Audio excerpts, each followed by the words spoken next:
அப்ப சொத்து வரி இங்க முன்னாடி கொஞ்சம் கம்மியா இருந்திருக்கும். இப்ப சொத்து வரியை பல மடங்கு வசதிட்டாங்க. இந்த மின்கட்டண உயர்வுங்கிறது அவங்களுக்கு தோணும் போதெல்லாம் பண்ணுவாங்க.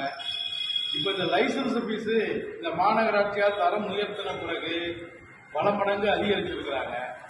இந்த மாதிரி அரசு தரப்புல இருந்தும் அதிகாரிகள் தரப்புல இருந்தும் படிப்படியா புது புது சட்டங்களை உருவாக்கி புது புது கட்டணங்களை எல்லாம் கண்டுபிடிச்சு வியாபாரிகள் மேலதான் சுமத்துறாங்க. நீங்க ஒரு உதாரணத்துக்கு பாத்தீங்கன்னா இந்த மின் கட்டணத்துல இந்த டேரிஃப் இருக்கு. இந்த அரசாங்கமும் சரி, இதுக்கு முன்னுக்கு இந்த அரசாங்கமும் சரி, இந்த மின் கட்டணத்தை நாங்க மாசம் மாசம் இனிமே கணக்கெடுப்போம்லாம் சொன்னாங்க. ஆனா 5 வருஷம் ஆக போது இன்னும் அதை பத்தி யாரும் பேசுறதே இல்லை. நம்ம இந்த மாசம் மாசம் கணக்கெடுத்தோம்னா இப்ப கட்டுற பில்லுல பாதி கூட வராது, 4ல் ஒரு பங்கு தான் வரும். ஏன்னா டேரிஃப் அதிகமாகிறதுனால. இப்ப பொது நோக்கத்துக்காக வியாபாரிகளுக்காக போராடுறதுக்கு அமைப்புகளே இல்லை அவங்களுக்கு. அதாவது எப்படி சொன்னது, உதாரணத்துக்கு எடுத்துக்கிட்டீங்கன்னா இந்த தர்பூசணி வியாபாரம் பண்றவங்க எவ்வளவு பேர் இருப்பாங்க, ஜூஸ் கடை நடத்துறவங்க எவ்வளவு பேர் இருப்பாங்க.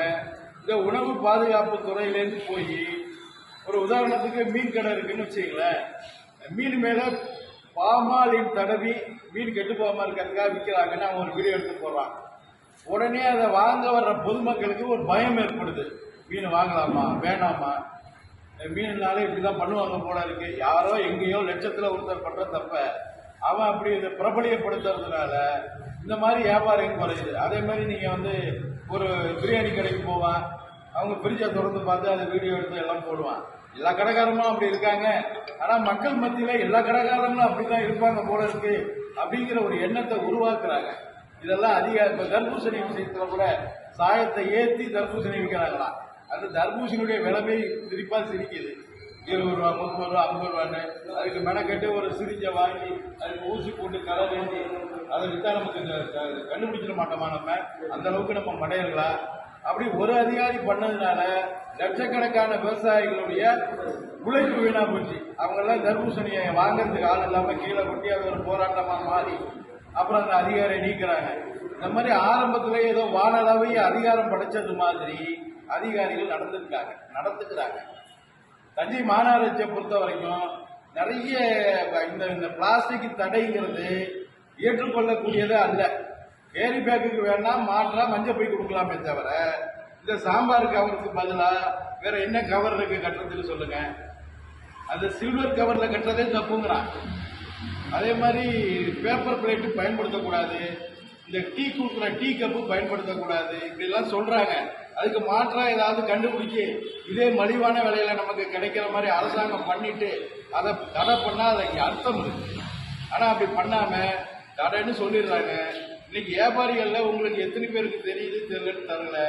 ஒவ்வொரு வியாபாரியும் ஒவ்வொரு அதிகாரிக்கு ஆண்டுக்கு ஒரு முறையோ மாசமோ மாமல் கொடுக்க வேண்டிய கட்டாயம் இருக்கு.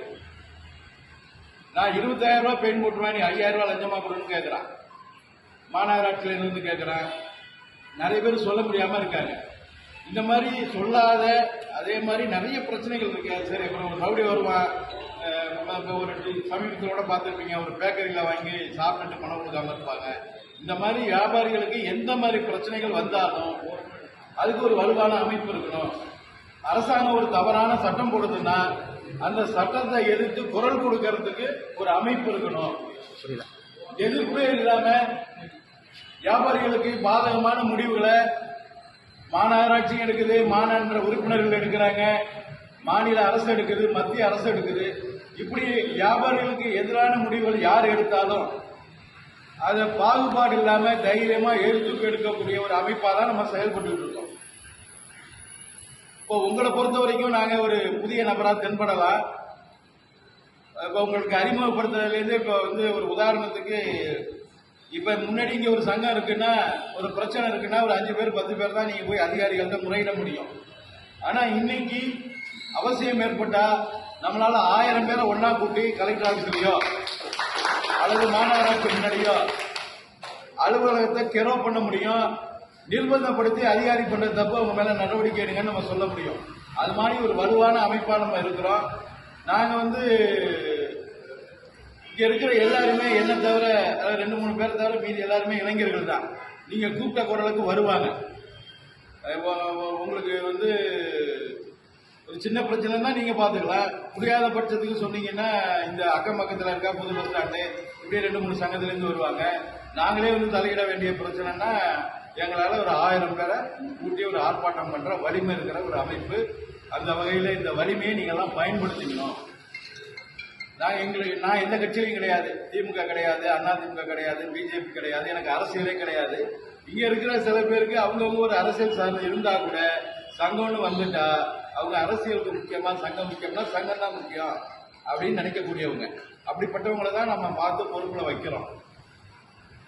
அந்த வகையில இந்த சங்கத்தினுடைய நிர்வாகிகளை இங்க நாங்க உங்க ஆலோசனையை கேட்டு உங்களிலேயே தலைவர், செயலாளர், பொருளாளர், துணை தலைவர்கள்லாம் போட போறோம். குறைஞ்சபட்சம் ஒரு 15 பேர் கொண்ட டீம் இருந்தாதான் பரவலா நீங்க போய் வேலை செய்ய முடியும். அந்த வகையில உங்களுடைய கருத்துக்களை இப்ப நான் வரவேற்கிறேன். இப்ப சமீபத்தில் ஒரு 15 நாளைக்கு முன்னாடி மாவட்ட ஆட்சியர் கூப்பிட்டு அனுப்பிச்சிருந்தாரு. எங்களை போயிருந்தோம். அவங்க வந்து அந்த கூட்டத்தில் சொன்னாங்க, எல்லா கடையுடைய பெயர் பலகையும் முதல் எழுத்துல பெரிய எழுத்துல முதல்ல எழுதியிருக்கணும். எல்லா பெயர் பலகையும் இன்னும் 2 மாசத்துக்குள்ள மாற்ற சொல்லுங்கன்னு சொன்னாங்க. நான் சொன்னோம், ஒரு பெயர் பலகை மாத்துறதுன்னா 5000 இருந்து 50,000 ஆகும். சில பேர்லாம் 1 லட்சம் ரூபாய்க்கு பெயர் பலகை வச்சிருக்காங்க. இதை உடனே தூக்கி குப்பையில வீசிட்டு புது பெயர் பலகை வைக்கிறதெல்லாம் சாத்தியம் இல்லைங்க. நீங்க சொல்லுங்க, யாரெல்லாம் செய்யறாங்களோ செய்யட்டும். செய்ய முடியாதவங்க பணம் இல்லை, இன்னும் கொஞ்சம் டைம் வேணும்னா நீங்க டைம் கொடுங்க. இது படிப்படியாக தான் செய்ய முடியும். இந்த சட்டம் குறைஞ்சபட்சம் ஒரு 5 வருஷத்துக்கு முன்னாடியே வந்துருச்சு. ஆனா அது கிடப்புல இருந்துச்சு. இப்ப அதை தூசி தட்டி நிர்பந்தப்படுத்த ஆரம்பிச்சிருக்கிறாங்க பெயர் பலகை வைக்கணும்னு சொல்லி. நமக்கெல்லாம் தமிழ் பற்று இருக்கு, நம்ம எல்லாம் தமிழர்கள் தான். எங்க இருந்தா வெளிநாட்டுக்காரர் வந்து பார்க்கும்போது எல்லா பலகையும் இங்கிலீஷ்ல இருக்குதான்.